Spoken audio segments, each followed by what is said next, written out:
if I expose that, then now you have access to this part of me that I don't want to seem weak. I just want to, I'm comfortable living in the illusion of being strong.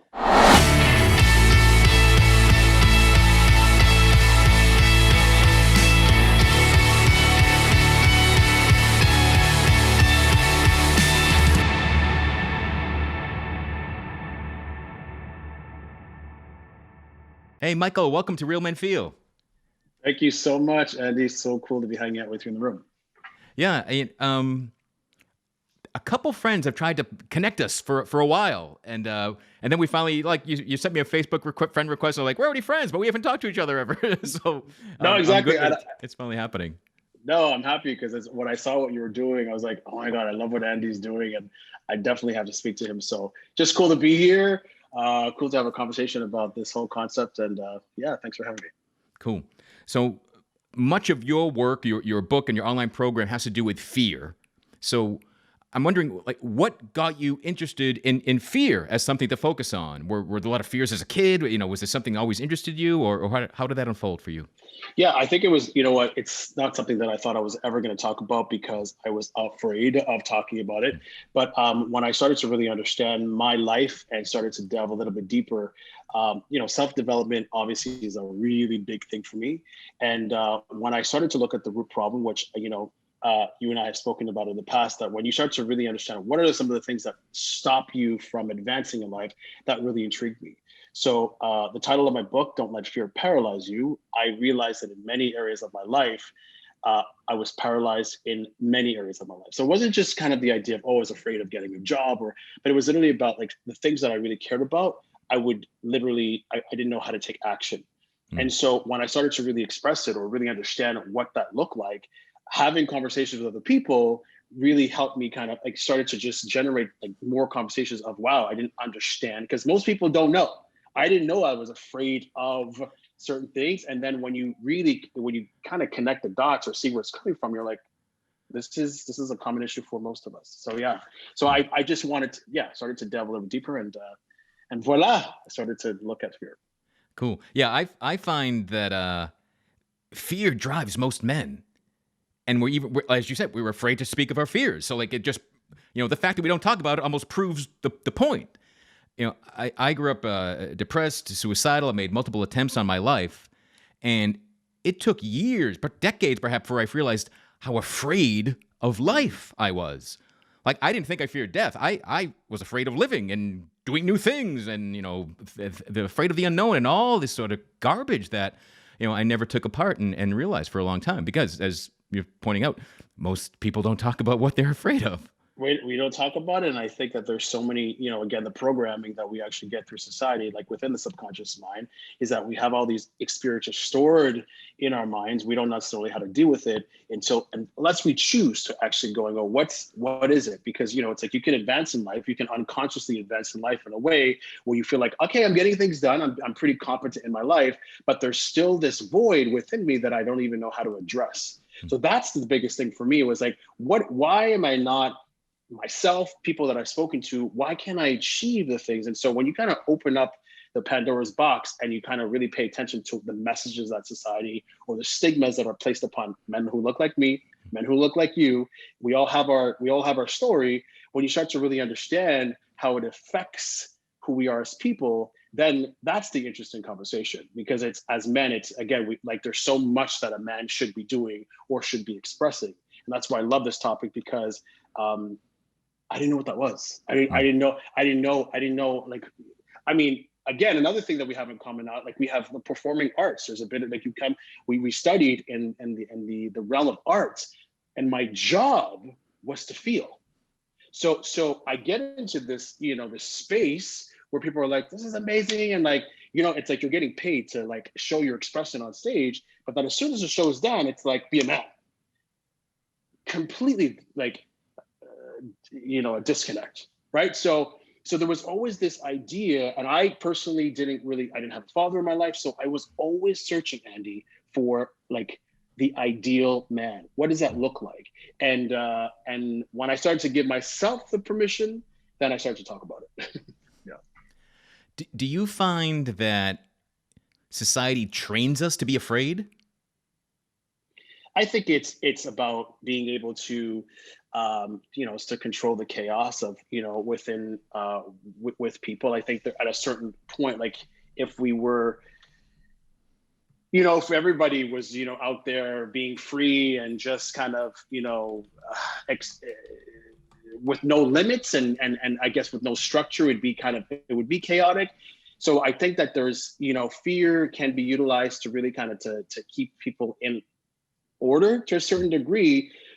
But when it comes down to levels of success or really achieving things that we don't necessarily give ourselves permission to, I think that that's where it gets a bit confusing of, how far are you going to, how much love are you going to give yourself? How much permission are you going to give yourself to actually go after what it is that you really want? And that's where I kind of get passionate. I'm like, no, like just forget about what they're saying. You like really focus and keep that motivation and drive in the direction that you want. Yeah. If mentioning the performing arts earlier, even as a kid, I always found like to be in a play or even just to make believe, it was always easier to act like someone else and feel than to feel my own stuff. Was that your experience? Yeah, I mean, it was again, right? Because it's, I don't know, and it kind of just all happened. Like it wasn't actually something that I wanted to do. It just happened to be something that I was like, oh, it was a really cool activity. And then I started getting paid for it. And I was like, well, this is a pretty cool gig. So let's keep doing it, right? So I kind of got into it. And then it was and then I felt safe with being on stage. I felt safe with other people who were actually trained to provide a show, get people to put a smile on their face to clap. Like it was my safe haven. So absolutely, like that was my stage was my home, and yeah, it's confusing because then when you get outside in the real world, people are like, oh my God, you're so emotional. You're like, why are you talking about, how you feel? And it's like, why not? Like instead of actually suppressing it and staying bottled up, it's like we all, male, female, like just, having a conversation is healthy, right? Did you Yeah. find that you were more open and willing to share things than your peers? Oh yeah, Yeah. 100%.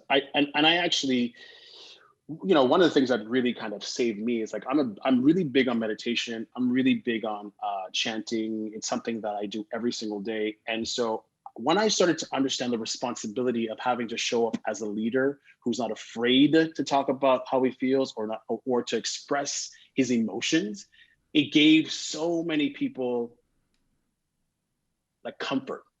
So many guys when I'm like, listen, like I just want to talk to you, like open up. Like we don't always have to be tough here.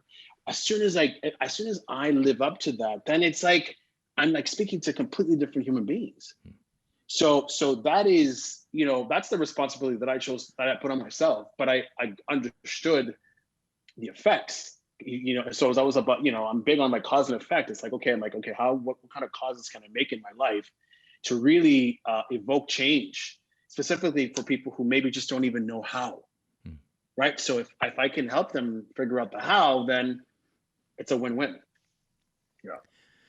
Do you find in your own life or the guys that you work with, is fear of success or fear of failure bigger, more common than the other, or how's that show up for you?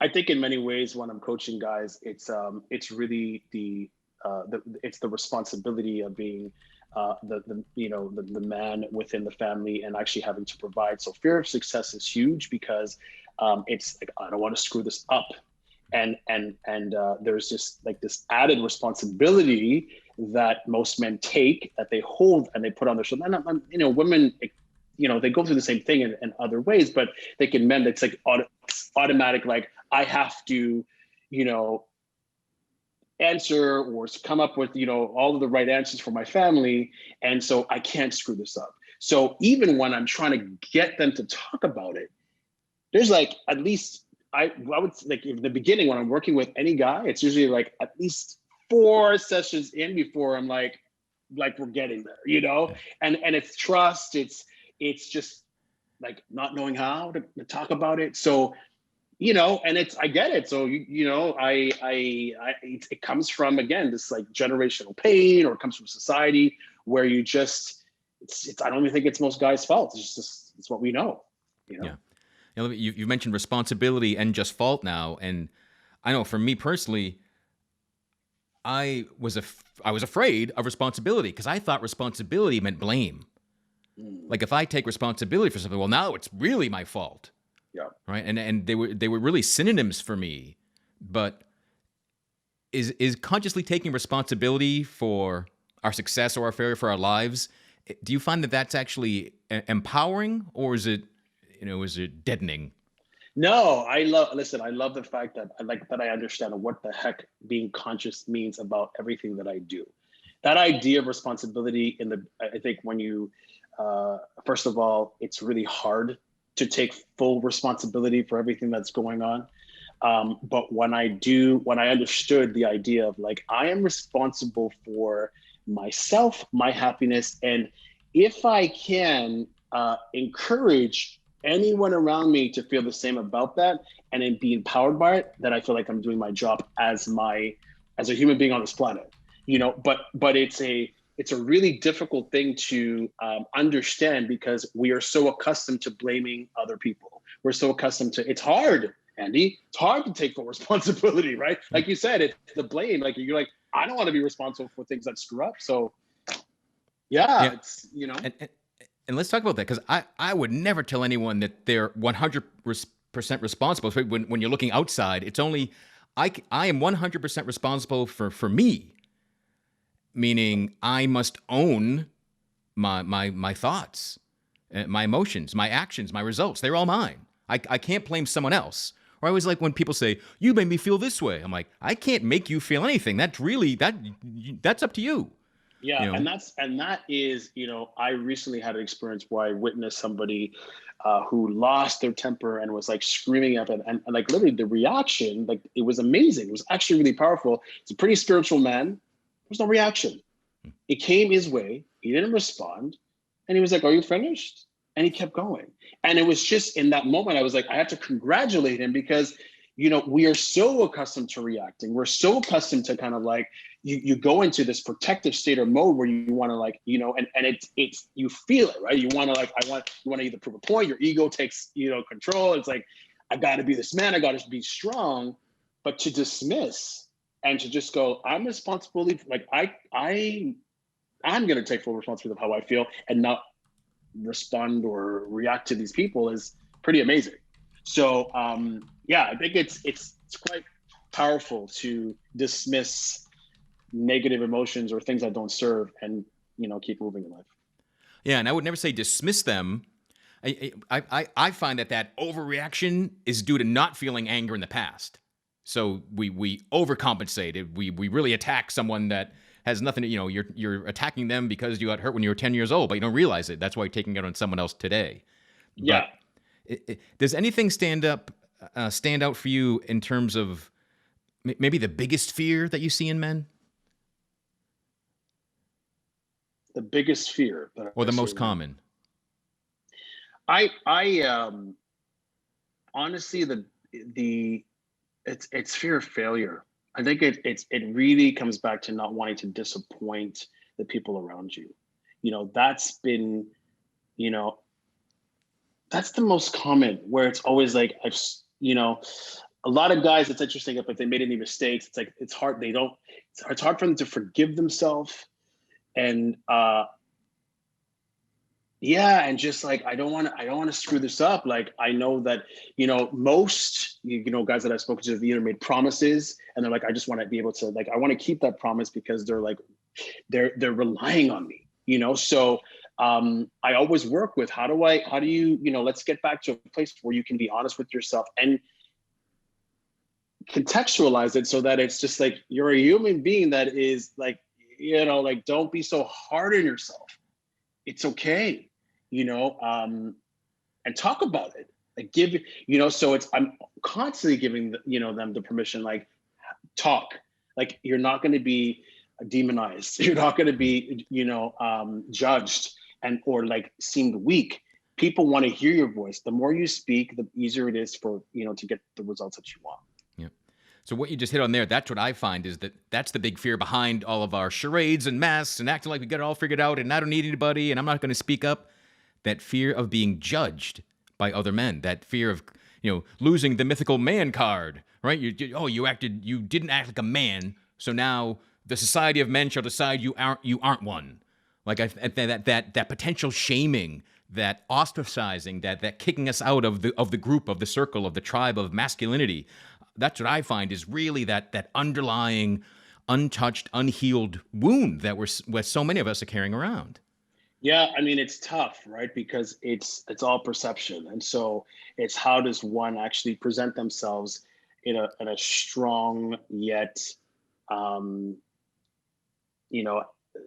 in a way where they can express their emotions and be respected as a man, right? It's finding that balance that I think that most group of men have a difficulty, and depending on the humor, depending on what type of guys you're dealing with, like, what are you talking? Shut up! Like there's that. Like, I mean, it can be playful, but also it's cool to have a regular conversation and not have to bond with suppressing the pain and or numbing it so that we don't actually feel anything. Because that's usually what happens. It's like, I'm gonna bond, we're gonna numb, we're gonna like disconnect from the world and pretend like life is okay. When so it's, yeah, I don't know. It's always depending on the group of like, who are you associating yourself with that you can actually just be yourself and not feel like these people don't actually support my who I am. Yeah. Yeah. In fact, too many guys bond over distractions. Like we'll share an addiction and pretend that we're friends, that we've got life figured out. And no, I mean, you're just kind of feeding that neither of us will address what's really bothering us. Yeah. And versus just taking the time to go, you're here? Oh, I'm here. Okay, cool. And like that conversation could be like literally 5 minutes and it's like, let's keep moving versus just trying to like, I never knew that. I've known you for like 10 years and I didn't even know that was going on. It's like, yeah, like so if we can get over that hump and just go and to stay in a place where it's okay to express your emotions and still be masculine, it's all good. So, but it's like learned behavior. I don't know, and it's, how do you communicate with your father? How do you, are you the one that wants to communicate with your father? You just accept the fact that there's no relationship between your father. So therefore that translates into your friendships, and then there's no relationship with your friends. And so it's about having the courage, Andy. It's about like being able to step up and go like, it's all good. Like, who cares? Yeah. Unfortunately, too many people will say, it's all good. The end. That's my mask. That's my facade. And they don't go, it's all good, and I feel this way, right? Yeah, but I think the end I feel this way is because so many guys don't know how to do that. I don't know how to say without feeling weak, right? Like nobody really likes to feel vulnerable. Nobody really wants to feel weak. So it's learning how to, express and feel confident about, your expression. And that expression is so sensitive to most people because most people are like, if I expose that, then now you have access to this part of me that I don't want to seem weak. I'm comfortable living in the illusion of being strong. Yeah. And that is an illusion because I feel like one of the longest things I've been preaching, vulnerability is not weakness. Vulnerability is strength. Like you have to be such a strong, confident human being to confess something that hurts you, some wound, something that you feel is harmful to you. Because guys will talk about, oh, I benched so much, I hurt my pec, or oh, I'm starving. Like these are all, we can talk about physical vulnerabilities, which are actually more dangerous per se, but to actually open up our heart and to admit that we're wounded. But you said earlier, when often when one guy does, other guys go, oh yeah, me too. But it takes that way. So if one guy's brave, others will follow that. That's what I find. So it's easy. I find it's easy for guys to open up as long as there's one who's willing to be first. Yeah. Yeah, I mean, and it always takes, and that sometimes it's really hard to find that one guy who's able to step up and go, it's okay, and to potentially be, you know, the subject of like, you know, being made fun of, or, you know, it, you know, it like society doesn't make it easy, you know, and I think that's like keeping it into context of the fact that, you know, the struggle is real because it's not something that people celebrate. We don't celebrate humanity on that level. We don't celebrate men. Actually, we want that. I think in most relationships, like, you know, most women are, you know, they want a man. It's like, I want my man, and I want him to be emotional. Like I want, but yet I want him to be a man. And so if he's too emotional, then it's like, well, he's too emotional, but I want him to be a man. But I want, like, it's very confusing, right? Yeah, It's because like, it's not. what? It's I've like the stereotype of man has gotten this one thing. So the solution is not the opposite one thing. Like, yeah, I hardly am behind men crying. Now, if a man is walking around crying nonstop, something's wrong. Like, that's not the goal. It's the idea is that whatever emotion is showing up, feel it.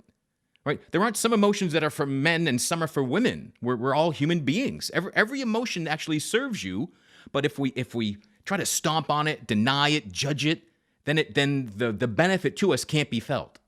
Yeah, I mean, it's being able to have enough compassion for humanity to understand that when somebody's in pain, recognize the pain and how do you support the pain. Hmm. You know, I think that when you like it's yeah, there's just constant, you know, if somebody is constant, if they, I mean, if he can't stop crying, and it's like, like it's rare that you see a guy like just constantly wallowing in his pain. You know, it's always, it's again, it comes back down to the illusion of everything is okay. But that's everyone, right? Like that's everyone, right? And so, but even more so when you feel like you're alone and you can't speak to anybody, that's horrible. And that's where disease, that's where, you know, like stress, like when you don't have permission to talk, like so much is happening inside of the body. So that's also like where I try to encourage people, like it's a complete disservice, like by you being a part of a community, by you being a part of you know, part of a group of guys that can actually just go like, it's okay, somebody gives you a hug, to go off on your way to live your life. Like just that is so much healing that's taking place, but we disregard it on so many levels, right? And Yeah. so, and I don't know, you know what I mean? Like I'm the type of guy, I am emotional. I try to, you know, I try to keep it in check. I try not to let anything around me. Like when I meditate and I focus, I'm just like, I just want to be as centered as I can be so that I can actually make the right decisions in my life. And not to be afraid that when I do feel something, that I'm not going to talk about it. Like I want to address it. I want to address what it is so that there's no misconception or like ideas or assumptions being made because I'm not talking. Right. If I speak or we're talking, then we have an exchange going on and there's like things are happening. So yeah, it's again, it comes back to courage, you know, like can you be courageous enough and not have this idea in your mind that it's you're too feminine or you're too this because you're expressing how you feel. Yeah. Yeah. It's like saying, well, as a human being, am I too human? It's nonsense, right? Yeah. Yeah. And I say time and time again, you know, and we're talking about it here, but silence kills men. And disease and stress and, you know, strokes and cancer and heart disease, they all start, you know, it's a constrainment in the body. We're stressing ourselves by not letting our emotions flow, by not letting our moods flow, everything. And the whole name for the show, Real Men Feel, it was like, wow, what if, you know, we saw a guy crying in public, go, wow, what a real man that is. Like, what if someone did that courage that we're speaking of, someone willing to feel whatever shows up for them? What if we thought that was a real man as opposed to the person acting like they've got it all figured out and that false sense of stoicism and I can do everything on my own and I don't need anybody's help? Because we're social beings. Yeah, You know? we are, and again, it's interesting about when it's, you know, when is it okay, you know, like when it comes to like a performance level, or you're looking at somebody on the screen, or there's just, you know, this really heart wrenching moment where it's like, oh, that's wow, that's so amazing, and it's like it's almost become like an anomaly to really witness a man just truly express, and like it should, you know, it should just be like person's having a moment, and it's okay. And nobody wants to, nobody's excited about seeing somebody act weak. We don't celebrate that. And within society, it's just like, pull it together and keep going. Yeah, I don't know. It's so tough for guys, in many ways, to just Yeah. And to me, it's redefined. It's not weak. You can stop. Nobody wants to seem weak. Well, then decide. Feeling is not weak. yeah. Like, oh, well, now I'm not weak. Oh, I had a misunderstanding of what weakness was. Oh, I get it now. Like, I think that's the space. I think that's what we need to, the lanes to redraw, to remake. And again, because you talk about, like, guys want to be courageous and brave. So you can't be courageous and brave without first having fear, right? It all requires fear to begin with. It's where we started. So guys willing to feel the fear of feeling to begin with, it can be this just major step forward and of release and freedom and expansion. Do you find that? Yeah. That's the area that's really exciting, is that when you can actually look at fear and like, I'll talk about my own personal experience.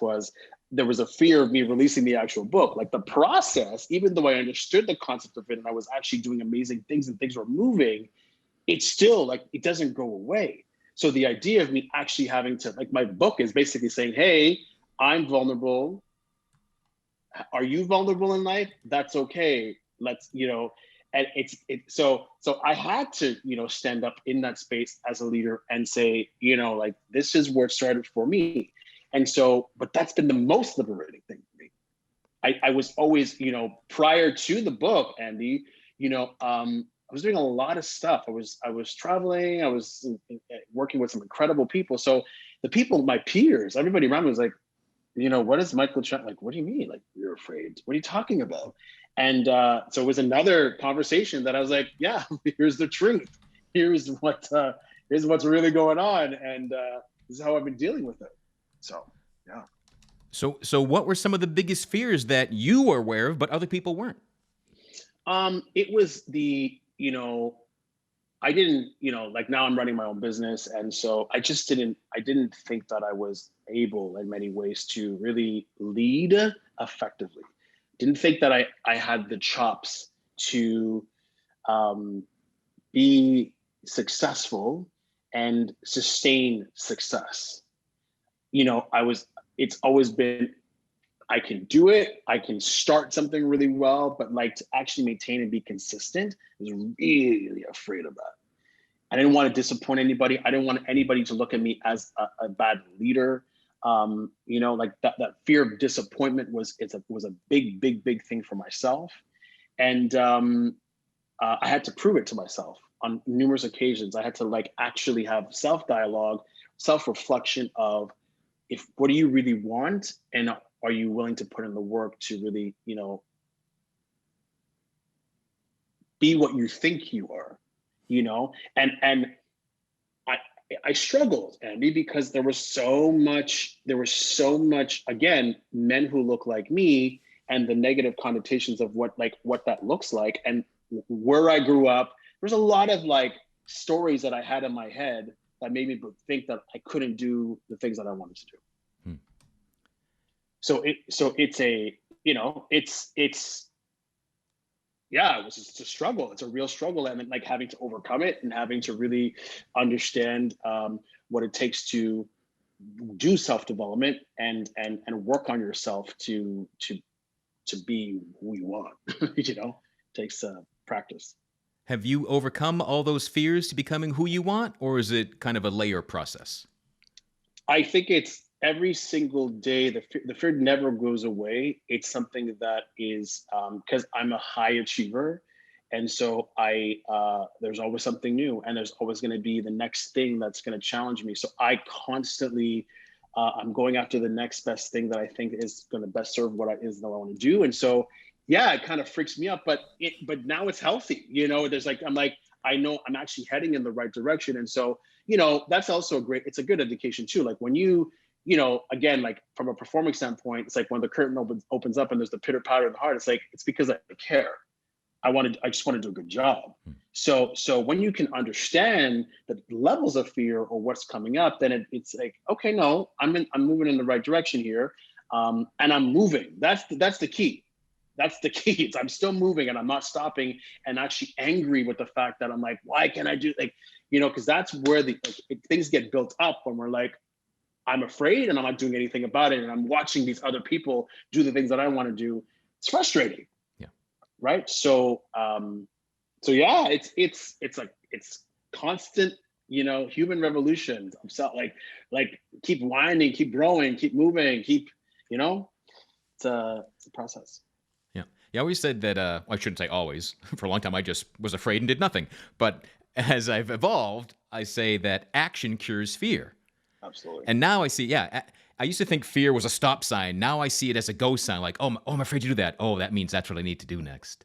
And Yeah. if I go to a growth program or some personal event, and I'm like, oh, this is horrible and gross, I'm just gonna leave. I'm like, oh, that's when I know. Oh no, I really got to stay now since I want to leave. Yeah, and that again takes the fact that you've grown to know yourself in a way where when those things come up, you know exactly the direction that you need to go in, right? When you constantly ignore it, that's again when action cancels fear, because I mean you get it because you're doing the work, but when you constantly escape and you think that that's the best answer, that's when you at some point you'll get trapped in your Yeah. own stuff. Yeah. Oh, and hopefully people realize that while there's still time to change it, it's not like the last moments of life and it's all your regrets that you're flooded with. Yeah, like it's never too late. And I think that that's, even having these conversations about it, it's never too late to actually get back to like, what is it that you really want? And I'm a strong believer in that. There's things that I'm doing right now, like being in this space and how I'm serving in the world right now, what I'm doing with people. I never had that concept. It's based off of the fact that I was like, I paid attention. What's coming up? Like, what am I really doing on this planet? And because I did that type of work, like the gratification from that is unbelievable, right? But if I kept escaping and actually like leaving those conferences or not having a conversation or not wanting to do an interview, right? Like the fear of speaking out, a public speaking is huge for everyone on so many levels, right? Like the best speakers in the world are like, I'm still afraid of talking or making a mistake or being judged in public. But at some point, you just got to go, well, if I gotta live up to the thing that keeps me going. It's like, and if we stay authentic, if you're a light in the world and you have something to say, show up, because there's too much darkness and positivity out there, and we focus on that way too much. Right.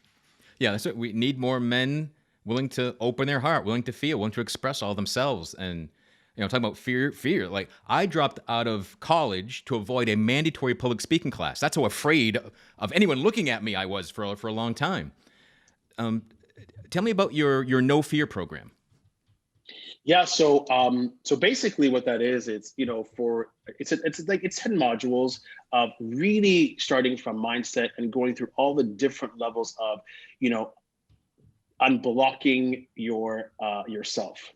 Right. So the lessons really kind of it's broken down. There's a like a 45-page workbook that's associated with the program that really kind of helps you go a little bit further back into your life of understanding where it is that like who programmed certain messages in your mind that stopped you from advancing. And there's different sections of life lessons, areas of really just getting people outside of this idea of this is what life should be like.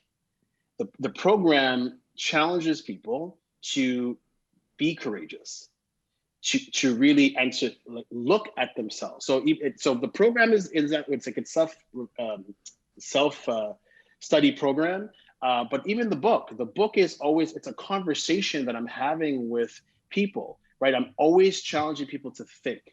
One of the things that we don't do and we don't do enough of is think about ourselves and how can we better our lives. It's just like, I'll take care of it tomorrow, or I don't even know, or I don't know what I want. And it's just easier that way. So the program really is, it can feel uncomfortable, Andy, but the results in the end, in retrospect, are great. Yeah, I mean, I find time and time again, and I didn't like this at first, but if I'm not uncomfortable, I'm not learning anything. I'm not growing. So If you said you had a program about fear and it's great because you're never uncomfortable, I'm like, well, then that's not doing anything, my friend. Exactly, right. And and that's the it's yeah. So you either have people who are like, I'm ready to sign up and I'm ready to face myself, or they're running in the other direction. And so neither one is wrong, but it's exciting when somebody goes, I was running in the other direction, but now I'm ready to look at how I can change. And that's the gratification that I get to really like, witness and go, wow, like I'm fulfilling my purpose, and I love it. I absolutely love it. Cool. Because you also have a weekly 15 minutes of love series that you do. Yeah. So Yeah. it's really cool. So I came up, COVID has has pushed me in so many different directions, and it's a great training ground for so many reasons. And so every Friday now I do 15 minutes where I just have a conversation. It's like 3 to 4 questions of really talking about the person and how they were able to overcome their fears, or what does fear mean to them. And there's always little nuggets in the actual conversation that that people can take from. So it's really fun. It's really, it's easy, light, but inspirational, with what the guest has to share. Yeah. So since you operate in fear and in love, do you find that fear drives more men to do things, or is love driving more men to do things? Well, I mean, I don't, it's interesting. I think anger at the end of the day fundamentally is what drives a lot of men. I think that's it's like, because they're so afraid, they become angry. And so the anger is what gets, it's where a lot of issues come from, because it's not knowing how to deal with the situation or how to communicate it. So it's like, let's take out the gun, or let's freaking take rocks and start a war, because we don't know how to do it any other way. So underneath it, if you want to talk about frequencies, fear is like one of the lowest frequencies, but anger in so many ways, it's that, most guys just go like, I don't even know, I didn't even realize I was so angry. So right, so many of us. So love is it's the frequency where it's difficult to sustain. And again, it's like, when you think about love, you think it's like, it's so feminine to be in the space of love, but it's the highest frequency. When you can vibrate there, what an incredible feeling to to work on being there. It's funny when guys talk about love is feminine, it's not reachable, it's not realistic for a man. Go watch videos on YouTube of male soldiers coming home to their dogs. Yeah. And you will see love, you will feel love, and it's not because you're a woman or they're women. It's got nothing to do with it. And plenty of men can love their children, love their pets, love their job, love their work. But then speaking of love, that's now it gets too weird. Yeah. I mean, that's the thing. It's like, having the conversation around it almost like lessens your manlyhood. It doesn't, so it's interesting when you talk about the dog, you talk about family, those moments where you can't ignore. I'm obsessed with it, Andy. Like, I'm obsessed with anybody, like, because you feel it energetically. When two people or something come into a room and it's just genuine love, it's like, it's magical, because you're like, that chemical reaction that's taking place, it's like, wow, like, I want to, it's experiencing that. So that's platonically, that's romantically, that's with an animal, that's with work. Like, when you can feel that, it's the best feeling in the world. I said action cures fear, but love cures fear. But it usually takes a lot of actions to get there, though. That's the key. Yeah, and being comfortable within yourself to be able to, and to just be present, within how what is the situation making me feel. If I feel happy, I'm going to express that. If I feel angry, I'm going to express it. If I feel sad, I'm going to express it. And no one emotion is better than the other.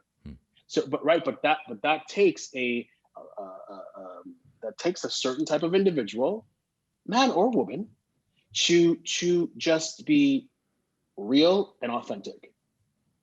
And I believe in many ways, human beings are they're looking for people that they can relate to and just go, yeah, can we have a real conversation? Like, it's been said over and over again on social media. We're tired of seeing people like plastic, like everything's perfect. It's like, just what do you, and I'm not saying that's like go out there and promote negativity, but it's like, I don't know, just how do you feel? what's going on, and having those real conversations to really, um, yeah, just build humanity and not trying to like tear them down. Yeah, and I never find authenticity as negativity. I mean, it's negativity is the blaming. It's the not taking responsibility. It's all someone else's fault. It's pushing it all away. Yeah. That's what I see as negativity out there. Yeah. Negativity, is an accumulation of just, different experiences and frustrations that people don't necessarily know how to deal with. I really believe that that's the thing. I can have a conversation with somebody and they're like, recently I just spoke to this person and he was like, I don't know how to do this and this and this and this and this. And then as soon as we came to this place where it was like, there's no judgment, let's just talk. As soon as that happened, 20 minutes later, it was like, I didn't even, wow, I didn't even think about it that way. And I feel so relieved. So it's so easy, but so hard because if you don't feel comfortable with the person that you're speaking to, you won't necessarily maybe get the results. Safety for guys, specifically for men, is key. Yep. If you're in a room with a group of guys and it's like, I'm safe here, my God, it's amazing. Yep. Right? But as soon as there's that inch of like, oh, this person's gonna think that like I'm this, I'm that, or whatever, but it's like the guard will stay on until they leave this planet. Yeah. So again, and which is fear. If guys could admit to themselves, wow, how much fear I live in every day, every moment, so many decisions, and be willing to be honest with themselves, I find that then they can dare use that crack and share it with somebody and realize, oh my God, every other guy in the world is feeling the same freaking thing. Yeah. Yeah. I mean, but that's hard. It's hard. I'm not gonna lie. It's especially if you could feel the energy in the room and you feel like there's a ton of testosterone. It's just kind of like, come on, like be a soldier, be a man. Putting your guard down isn't something that men want to do, but it is, it is easier when you're in a room with artists that are like, just talk, like, so. Well, I've been in rooms full of soldiers that realize they have to do it too, or else if a man never puts his guard down, I believe that man will die prematurely. That's just what I see time and time again. Like, being vulnerable is a way for men to connect, not just with other men, but with other humans. And that connection is something that everyone's just longing for. Like, especially after a global pandemic, but even before that. Like, mental health wasn't some great state for most people, even before this. No. Yeah, we're longing for connection. Yeah, and I think again, like the associating with the fact that if you do express emotions, that you say that for your girlfriend, you say that for women, right? It's like save it for her, but don't we don't need to do that here. So it's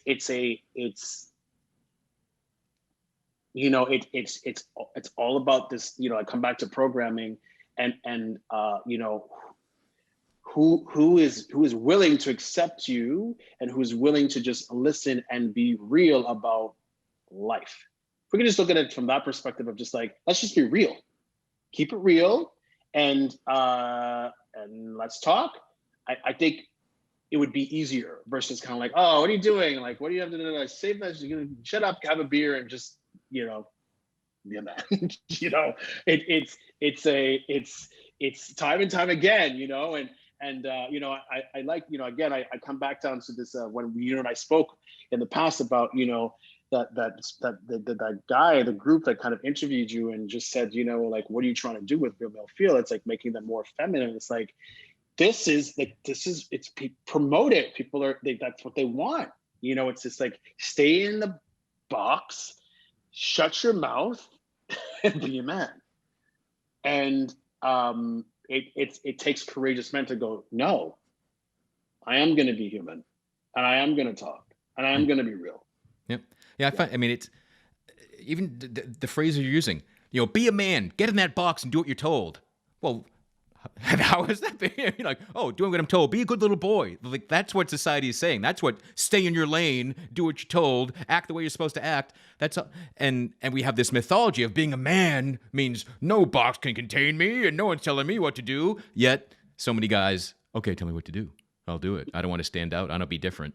Yeah, exactly. Like, but when it's time to actually show up, it's a completely different conversation, Yeah. right? So it's just it's a hard balance. And you know what? And if we don't have the right teachers around, if we don't have courageous conversations, then it will remain the same.